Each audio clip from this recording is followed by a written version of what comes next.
This episode of the Marketing Podcast is brought to you by Acorn 30. Wait, that's our company. Right. Although some people think we're a bit nuts, we work with businesses to help them grow into mighty oaks through creative campaigns, amazing websites, and funky branding. Check us out at acorn30.com. On this episode of the Marketing Podcast, Apple is confused about app publishing, YouTube blocked Google's ad, and the Canadian government is going to make it difficult to advertise to kids.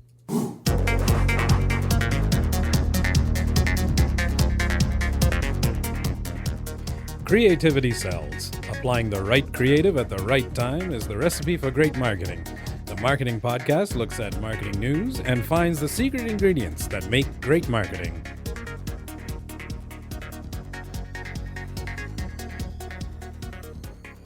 Hi, welcome to the Marketing Podcast. I'm Heather Watson. And I'm Brendan Quigley. How you doing, Brendan? I'm doing really well. Is it a great day? It's a great day. I can't do it. I mean, it's been a whole week, and it's a great day. And you're exactly the same again. Yeah. I don't even know what to say. It's the day after Valentine's Day today. Happy Valentine's Day, Brendan. Happy Valentine's Day. Are you allowed to wish people happy Valentine's Day? I think people do. Okay. I was in a store and somebody wished me a happy Valentine's Day as I was checking out. I feel like stores are like, happy bagel day. Happy walk on the sidewalk day. Yeah, it's a great day. Exactly. Yeah, I mean, I think when you buy Valentine's gifts for people, that's when you're crossing like the line. But I think it's okay. Opening yourself up to happy Valentine's Day. Yeah, I remember when my son was little, they weren't talking about Valentine's. It was just always just about friendship. Oh, happy Friendship Day. Yeah, you're just celebrating. It's funny because I was going to ask that. Not love and romance and chocolate and wine and roses, but there's all the different friendship. names for Christmas, holidays, season, to keep it PR. Yeah. But Valentine's is just happy Valentine's Day. Yeah, because there's no religion to Saint Valentine. There is. Wait. Saint Valentine is a saint. There you go. But we don't have crosses and things on Valentine's Day, just chocolate, wine, and roses. Which is the way it should be. There you go. Today on the podcast, it's a bit of an interesting theme. We're talking about kind of who controls the messaging in the things that we see and hear and do. And it all affects us at the end of the day because as businesses, as marketers, we want to be able to get messaging out, and the voices that are really controlling those, or the platforms that are controlling how we communicate to people. Is it censorship? Does it go against, my rights as a citizen, freedom of speech, or your First Amendment, or, whatever laws that you have, generally being able to foist stuff onto people is something that's one of my rights, whether it's good, bad, or otherwise. That's my right. And so I want to talk a little bit about that today. And today I want to start with Apple, in terms of those big giants who are controlling the messaging. So this is a bit of a long story, Brendan. So let me set it up properly. I'm going to get comfy. Get comfy, folks. So in June of 2017, so 6-8 months ago, Apple announced that they were going to start scrubbing the App Store from apps that didn't meet their standards. And those standards were defined as, I don't want to say third-party apps, if that was the term, because that's a loosely used term, but apps that were templated, that were too similar to other apps, and apps that didn't have the quality and give the user experience a unique user experience. So I have no idea. I mean, sure, there's a number somewhere how many apps are in the App Store, but they wanted to cull that so that there was a better quality experience for users. And I think in principle that's good, right? We want better quality user experiences. But the ramifications of that weren't so good. Because from that, conversations stemmed from, what is too similar? And all of these stories that we're talking about showed up in TechCrunch, and we'll link to them all in the show notes at themarketingpodcast.ca. But basically, so from June, they announced this, and then they just started scrubbing apps and making it difficult for third-party templated kind of programs to publish in the App Store. That was another. They like, not only are we taking ones out, but we're not allowing new ones in. And then they widened the ban. They made it even larger to basically, you know, an effect of it was wiping small businesses from the App Store. Because, I mean, we see in websites, there's a lot of these kind of canned, themed website companies. Squarespace, help me out here, Brendan. Wix. Yeah, that's another one. There. So all these little companies that like provide a really valuable service in the web space that allow businesses to really affordably build a website. Well, those services exist in the app ecosystem as well. And all of a sudden, Apple expanded the ban, saying, nope, you can't put those in the store either, and booted businesses out. And then they said, well, what is a similar app? Like, a template is a template. Like, and the TechCrunch article is pretty deep, and it hit the Senate in Washington because it wiped a particular business. I can't remember what it was. And the senator got involved and people got upset. But the TechCrunch article actually compares Domino's Pizza and Pizza Hut, and Chow Now, which I think is maybe the third, that company that ended up in the White House. So Domino's, Pizza Hut, and Chow Now. And if you look at their three apps, I mean, they're custom coded, but they look identical. Like, how can you tell a template from not a template? I mean, how unique can a restaurant app be, right? Do you want delivery, carryout? Like Pizza. Exactly. Choose your toppings, track your pizza, that kind of stuff. Do you want to pick it up now or later? And customers expect the same functionality wherever they want to go buy. Yeah. Yeah. Yeah. You know, there are core things, whether you're buying your auto parts from Canadian Tire or any other auto parts store, you're going to want to be able to search your make and model, right? Like, exactly. That's functionality that you need. So it ended up, these guidelines were like, well, what is a template and what is allowed and not allowed, and how are they reviewing this? So that was just back in December. They widened the ban. And then in late December, just before Christmas, they finally revised these guidelines.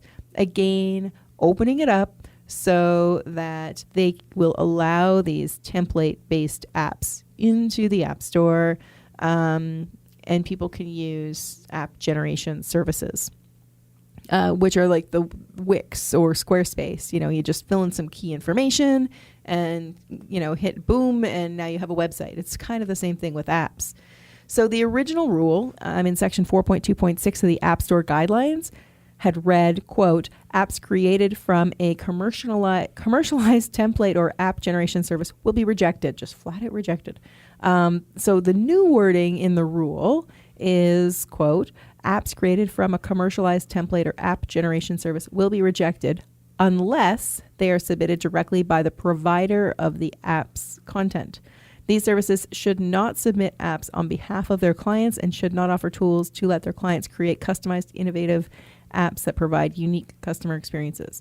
And so another acceptable option for template providers is to create a single binary to host all client content in an aggregated or picker model. For example, as a restaurant finder app with separate customized entries or pages for each client restaurant, or as an event app with separate entries for each client event. So what I see is interesting about that change is that developer licenses for Apple cost a little bit of money. They do. They're like about basis. $300 a year. Yeah. Roughly, like $250 US or something like that. Yeah, and so now anyone who went to an agency to have an app built through a generation service, because of the cost and how cheap the app was to create, now is getting a little bit of a price jump. Right. Right, because they need their own license. Because they need their own, Yeah. They need to be the publisher of because they do the content, they also need to be the publisher. They can't have someone else publish it for them. And I'm not adverse to having each publisher or each app have a have their own license. Because, Brendan, we've always talked about the importance of people who are creating websites or profile pages on social media to have full control over their stuff. So, I mean, it would be horrible to think if somebody went to a small agency that built an app for them this year, and then all of a sudden that agency didn't renew the license and their app comes out of the store. Exactly. You know, That's so fair. it's good that they have that control, but it's going to drive up the cost. Yes. Absolutely. Yes. And it's, I'm happy to see that they've allowed this, because we work with a lot of small business. We build apps for small businesses. We've been on this roller coaster with Apple since it started in June.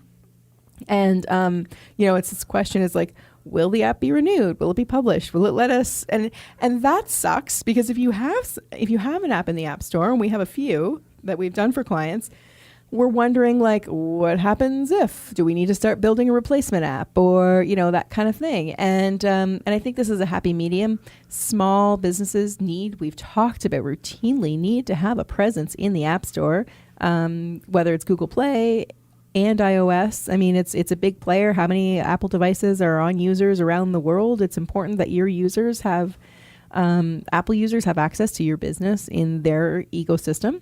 And it would be really crappy if a small business could only publish in the Google Play Store.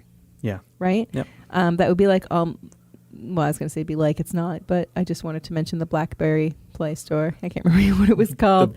I think it's the Marketplace. No, Is it a market? I don't know. I can't remember. Sorry, BlackBerry. Yeah. You are Canadian, or we're Canadian, or something. So I think it's unfortunate. And then the question is, who controls this? I mean, right now, of course, it's Apple. It's a closed system.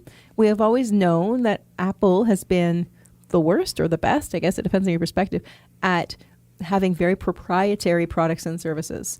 And this is yet another example where they're really controlling it. Now, they say that they're really just doing it to better the user experience and make it better quality. And that does make sense. Except the Bitcoin wallet problem, which came up in the middle of all of this. Again, TechCrunch was reporting on this also in December. So in December, we all heard people talking about Bitcoin and the value of Bitcoin going to these astronomical rates. Apple actually let a knockoff version of a crypto wallet into the App Store. So it was published by this app developer called myetherwallet.com, and they had two other apps in the App Store. None of them were finance related, or neither of them were finance related. And it was a fake app. Like, it was just spammy. Not spammy, that's not the right word. Phishing, I guess, would be. So the app cost $4.99, and it landed in the App Store early December, when Bitcoin was going crazy. And it allowed users to create or import a wallet to store cryptocurrencies like the Bitcoin independently of an exchange. Now, the app claimed that all keys were stored on the device, but nevertheless granting an unknown developer full trust of wallet information, be it importing an existing wallet or creating a new one, right? So Unreal. So they're trying to control it, and they're vetting apps, but they obviously failed at this one. Not only did they let it in the store, but it ranked like third in terms of downloads and users in the finance kind of segment of the App Store. And it wasn't until all of a sudden, when you're rating apps, like real good people who were looking out for other people saying, don't get this app. It's a scam. It's wrong. It's not, it's mining your information. You're vulnerable. There's security risks. And like enough people had done that while it was showing up on the number 3 on the App Store that Apple finally looked at it and said, oh, shucks, I guess that shouldn't be in there, should it? So in one breath, if they're going to control it to do a better user experience and keep that ecosystem safe and secure would be one of those primary things from user experience, then gosh darn, they better do it right. Totally. The hypocrisy is rife, right? Like, and the timing is hilarious. Yeah. Yeah. So at this point in time, what does it mean? Right now, small businesses can use templated apps in the mobile app store, in the Apple App Store. This doesn't touch Google at all. There's not a problem with Google. If you want to build in Google, you do what you want. It's open source. They're like, come on in. We don't care how janky or amazing you are. You're welcome regardless. They do have the Play Protect now, which is looking for like phishing. Right. But it's much easier to get an app into the Google Store. Right. Yeah. And much more affordable too. Oh yeah. Like a license there is. I think it's one off. Yeah, $25 in your license for eternity, I think. Yeah. So I'm really apprehensive on this one though, because as much as I want to say, whew, coast is clear, we can finally start publishing to the App Store. Over, from June until December, it's been you can't, we're allowed, we're not allowed, we will allow this, but not that. And it's been a little tricky to navigate. I feel like this has been controversial enough that it'll stay like this for the foreseeable future. But what I do see an issue is that each of those apps are going to get scrutinized more. So like even if you're this is no guarantee that if you do jump on one of these lower cost generation services that you will definitely get in. You are going to need to make sure that the content that you're putting in your app is relevant. You're going to need to make sure that you're not duplicating Apple services. So I think of the Apple apps that used to do like app roundups and tell you the top 10 apps. Mm-hmm. They got rid of all of those because it duplicated an Apple service. Right? Mm-hmm. So what if I wanted to put out an Acorn 30 calculator? I don't know if that would be allowed. Yeah. Like if it was an Acorn 30 calculator that calculated the cost of a website, maybe. Right. But if it was an Acorn 30 calculator that just did simple math, I don't think that would make it in. And so, and that's guess where I'm going is it's there's been so much back and forth on it that I think it's fairly stable now. But Apple is going to have to start putting their money where their mouth is, and they're really going to scrutinize every new submission. Right. And I ask, and I don't expect you to have the answer on this one, but what about the duplicates that already exist? That like whether it's like the duplicate services, because I know, if there's one, there's a million weather apps. Yeah. So as I believe with these changes, as long as they're doing something a little different than the other ones, they're good. Maybe the data's coming from somewhere else. They're presenting the data in a different way. But if they're already published, are they going to scrub them out of the store? And as a user, I don't know. Again, as a user, if I spent $5 on an app and all of a sudden it's not there for me to use anymore, yeah. I want my money back. Okay. And tell me that games aren't unique, are all unique. Yeah, right. Right? Like a running game is a running game is a running game. Or yes, you can have a different storyline and different art and graphics and all that kind of stuff. But there are a lot of games that are very, I think about puzzle games. Yep. You pop the bubble is pop the star, pop the block. But I think that's what Apple's trying to combat because in both mobile app stores, that's what we've seen. Something like Flappy Birds gets popular and there's like 100 Flappy Bird games. Yeah. Right? Yeah. And they're trying to stop that type of why?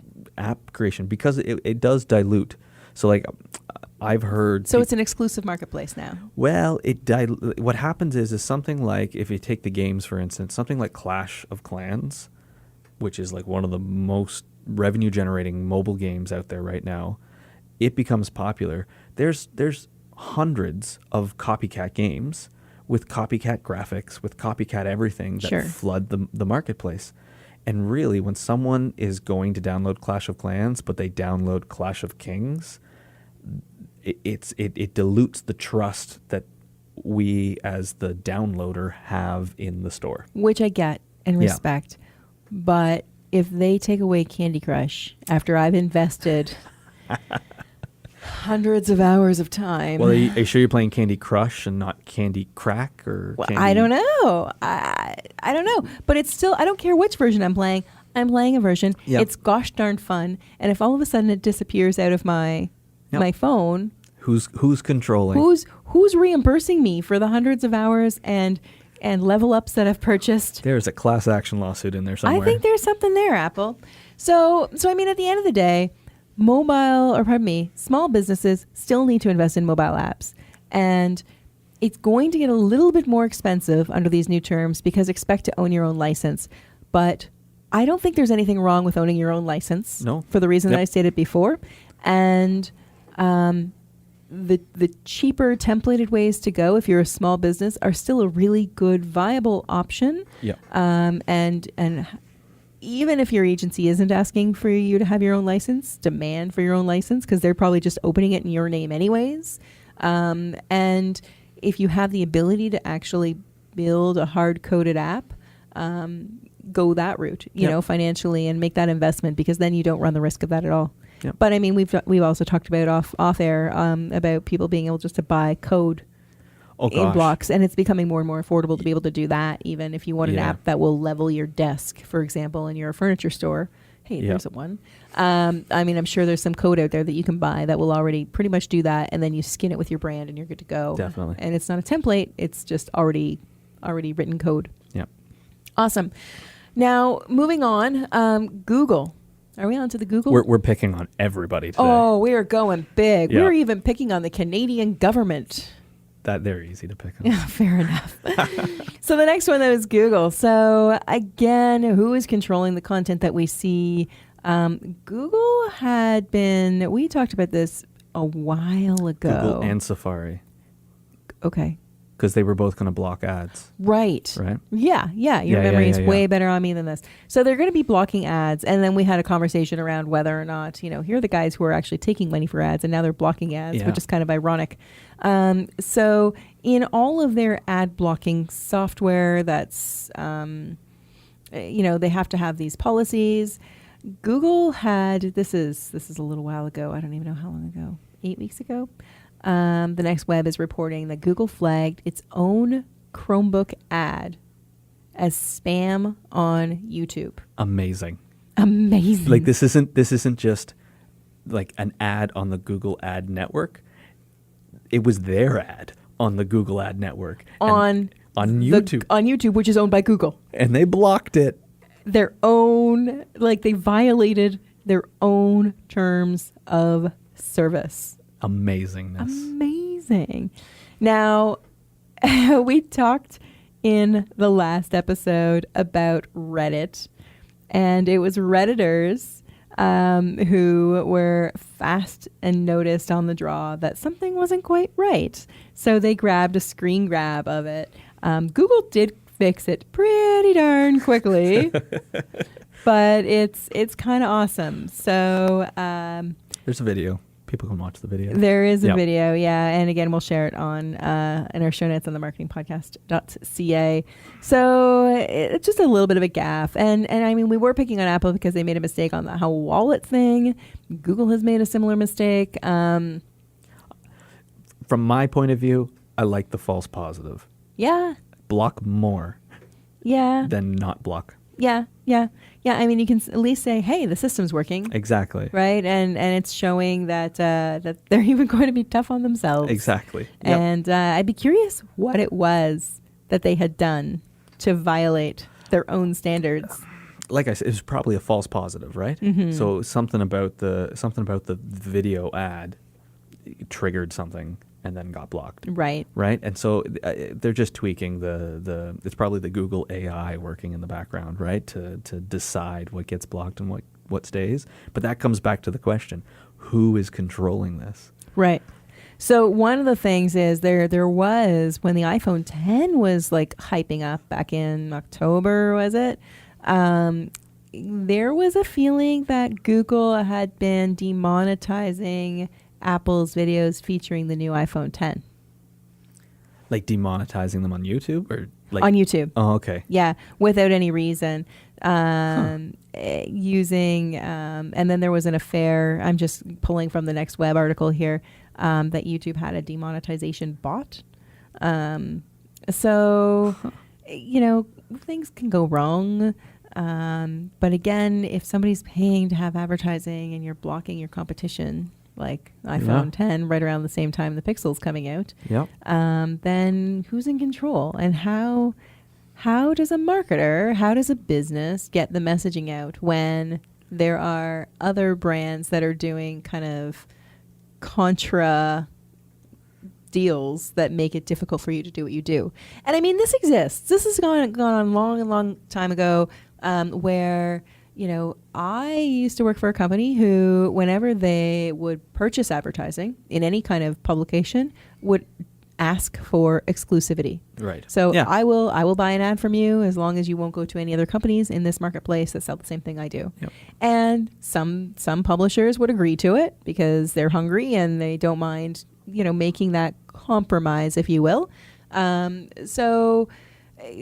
that was kind of more advertiser driven. not publisher driven. This is where the publishers are kind of clamping down and making it difficult for advertisers to get into the public. Yeah. All in the spirit of creating a better environment for users, which I support, but Exactly. yeah. Exactly. I think that these like advertising online is still a viable thing. You've got to make sure you're doing it reasonably and not trying to do clickbaity stuff and all that kind of thing. But this is very interesting to see, Google blocking Google on Google with Google. Yeah. I wonder how their Google Analytics read. Hey. Yeah. And if it worked on the Pixel. I don't know. Yeah. Let's just keep throwing out Google references. Okay, the next one, our next and final piece that I want to talk about, I mentioned it loosely, is the Canadian government. This is reported by the Canadian Press, came out just at the end of 2017, right before the new year. We in Canada can expect to see a marketing ban on kid-themed food and beverage. What's the difference? What do you mean, what's the difference? Like kid-themed food? Like can I advertise a bag of chips? Yes. But I can't advertise a little bag of chips for kids. With cartoon characters on it. Okay. All right. Right? So the reference, that's the file photo that's being used in the Canadian Press article, is the typical McHappy Meal. And so a bill is on the table, or will be, to curtail food and beverage marketing aimed at kids. What are we allowed to advertise to them now? Healthy eating. Healthy eating. Healthy, because we were involved in a campaign. There you go. Healthy eating is All right. allowed. Apples yes. it is. Apples, so be it. So the senator who is really lobbying for this to be pushed says that there's hundreds of millions of dollars spent marketing junk food to kids. Why do they do that? Because it works. And I know that we've, stopped advertising cigarettes to kids and Alcohol to kids, drugs. And yeah. I mean, I shouldn't make light of it. I mean, obesity, health issues are ongoing. Diabetes, juvenile diabetes is showing up. This is putting a ban on that type of advertising to people under the age of 17. I remember hearing a story about my husband, who wasn't my husband back when he was 17, but he got into a little bit of trouble at school, and the principal called home, and my mother-in-law told the principal, well, if he hasn't figured out the importance of it by now, then I guess it's not a problem. He'll figure it out when he gets out of school, And I kind of feel like that 17 is a bit of a high threshold. If they're 17 and we're worried about them eating, like seeing a junk food ad, meanwhile, like their buddies are having a smoke in the parking lot out back. Right. That's a problem. Go ahead. I was gonna ask, do you know any of the numbers with cigarettes and just cigarette advertisements and cigarette decline? Right. It's interesting because so tobacco cigarettes, not of course marijuana cigarettes, which is a whole other also coming legalization that's happening in Canada in 2018. And then there's legal cigarettes and illegal cigarettes. So coincidentally, over the years, I've done work with tobacco companies, and they'll actually go on to high school properties and look at, go to those typical smoking areas where the kids are hanging out just off the school property, and look at cigarette butts and count cigarette butts and see what brands are making it into the kids' hands. Huh. And in towns and cities where there are close proximity to Aboriginal communities, where there are cigarettes available cheaper on native reserves, they see a higher quantity of those cigarettes. Of course, yeah. Because price and accessibility, they don't tend to, maybe the retailers ask for ID, but there's a culture around somebody picking up a bag of smokes, literally a bag. Yeah. And then, a kid getting, walking into their parents' kitchen, seeing a bag of smokes, taking a handful, and either themselves or selling it to their friends, right? Yeah, right. So I think those numbers in rural communities, like in and around those reservations, are still high. But in city centers, I mean, they're all starting to go to the whole vaping thing. Right. Those numbers, right? So one replaces Right. the other, or marijuana cigarettes, and nobody tracks that because it's all You can't yet. black market kind of stuff, This right? is it. Because I wonder, like, I get that the marketing to kids with the junk food works, and I get that the amount of money that's put into it, they must be making a huge return. But it's one of these things where I'm like, it gets to a point where isn't it just education on the parents? You know what? And there is some pushback on this, saying exactly that. Parents are primarily responsible for making the choices for their children. So if your child is saying, give me this sugar-loaded junky junk, I want you to go buy that for me, Yep. it's the parents who are controlling the wallet. Now, at 17, it's not the parents controlling the wallet. They may be giving an allowance. But they're going to buy whatever they want at that point. Right, yeah. Yeah. But if a child is saying, I want you to buy me these really unhealthy options, the parent is the one who is going to say. Now, you, of all people, you know, the parent of two little ones, can understand the frustration at times when you have children gnawing at you saying, please, please, please, please, please, can I have this? Yeah. Right? But there's still boundaries, and you would work within those boundaries. And so I wonder if, like, the majority of this budget is just going to shift to advertising to parents. Sure. And to try to tell parents how healthy their junk food is. Sure. And I mean, the tobacco industry went under, you know, just trying to draw a parallel, went under some significant overhaul in the, I don't know, like 2008, 9, 10, and around there. And Health Canada, who governs the sale of tobacco, basically said, listen, you need to put giant pictures on the cigarette packs that show how horrible cigarettes can be for your mouth or for this or for that. And, oh, yeah, by the way, you can't have cigarettes in plain view in the stores anymore. And, oh, yeah, by the way, you can't advertise because cigarette companies used to sponsor, you know, events and advertise in magazines. And then they just can't do that anymore.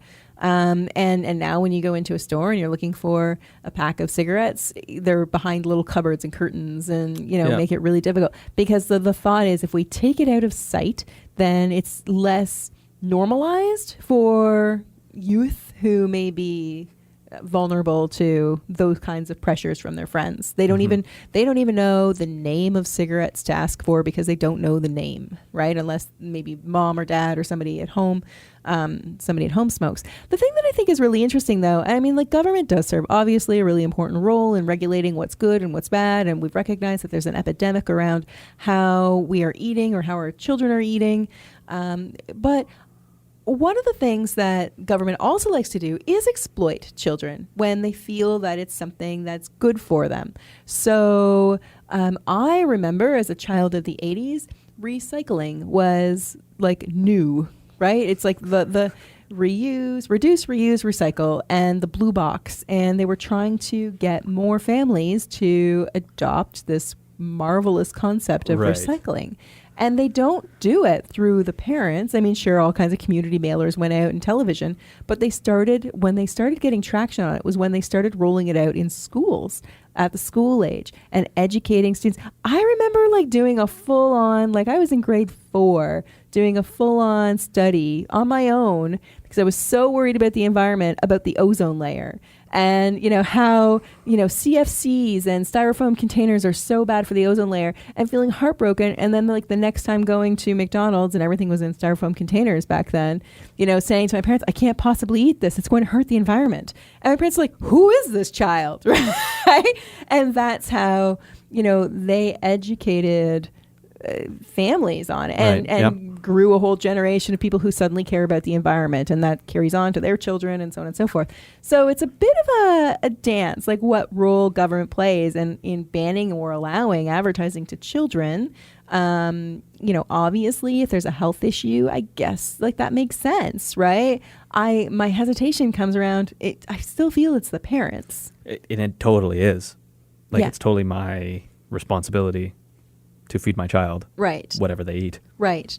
Yeah, but I also think that when you take the pressure off of parents of children nagging at them because they might get easier. They want those junky things, then it might get easier. And a long time ago, they banned such advertising on children's television networks, right? Like for the, you know, high sugar, high junky junk foods there. So I'm mixed on it. But My kids will not forget chocolate. Just going to throw that out there. they're not going to forget Advertisements or not. Yeah. Yeah. You can't wipe that from their memory. They know what they want. Yeah, no, exactly. I would be really curious to hear your thoughts, friends of the Marketing Podcast, about whether or not you think that the Canadian government's decision to ban this kind of junk food advertising makes sense, or if it is the parents' responsibility to jump in there, because I'm really mixed on this. So I'd love to hear from you. Certainly hit us up on Twitter at @themarketingpod_ or Facebook, The Marketing Podcast. Of course, you can also read the article at themarketingpodcast.ca. I think we have a show. That's it.